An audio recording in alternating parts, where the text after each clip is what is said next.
Horn d'Olde, sur la route du Dandemayo Sud, à 45 km de la commune de Matam. Le nom de ce village tient son origine d'une première version. La première version, c'est que ça vient du nom d'un petit maïs. En Pulaar, on dit un petit maïs, on appelle ça Horn d'Olde. Horn d'Olde ou bien Kondolel.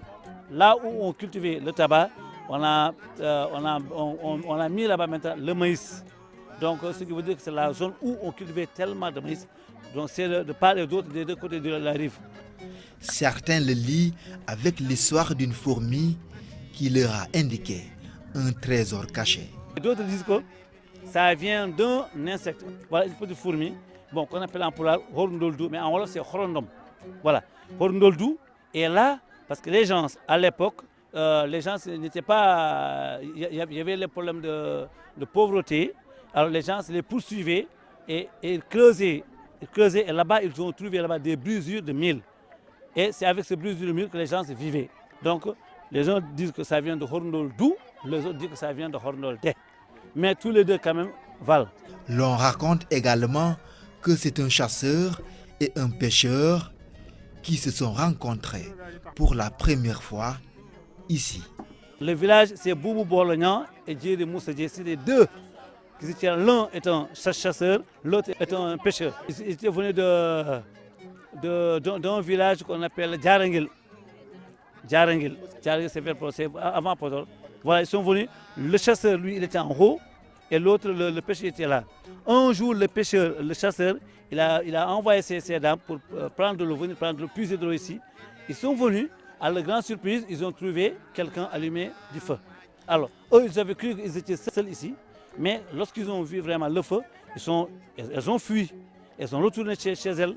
Et c'est là que Boubou a pris son fusil et est venu maintenant trouver Djeri Moussa ici au bord du fleuve. Alors il lui a demandé, mais nous, moi je crois que j'étais seul ici. Donc il y a une autre personne qui est là au fleuve. Il m'a dit, oui, moi je suis ici. Et maintenant ces derniers, maintenant ils ont dit, bon, comme nous sommes deux maintenant, il faut qu'on essaie de créer un village ici. Frontalier avec la Mauritanie, Horn d'Olde reste ancré dans ses traditions. Les régates et dans ce fief des pêcheurs, l'un des événements phares.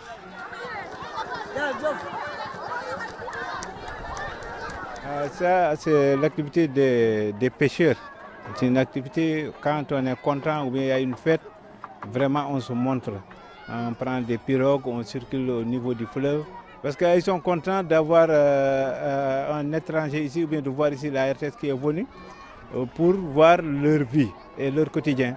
Donc il faut qu'ils se montrent comme ça pour nous montrer qu'on est vraiment content de votre arrivée ici. Ça vient de loin, hein? Ça vient de loin, ça fait des centaines d'années. C'est-à-dire presque c'est débuté avec les pêcheurs. Hein? Les accoutrements traditionnels accompagnent ce grand moment de culture et de compétition. Le tchossan qu'on vient de voir, là c'est pour montrer l'accoutrement ancien et comment orienter les jeunes aujourd'hui pour vraiment s'habiller bien et pour comment ils doivent se comporter et pour ne pas oublier vraiment leurs racines. Donc, il y a aussi des dames qui sont là, qui ont chanté, en train de chanter. Donc les gens qui ont beaucoup œuvré pour la stabilité du village. Sur la grande place publique, d'autres facettes du riche patrimoine immatériel de cette localité tiennent en haleine tout un public.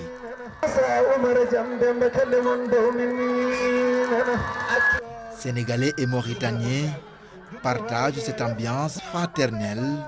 Le fleuve qui délimite les deux pays ne saurait être synonyme de frontière pour ces populations établies sur ces lieux.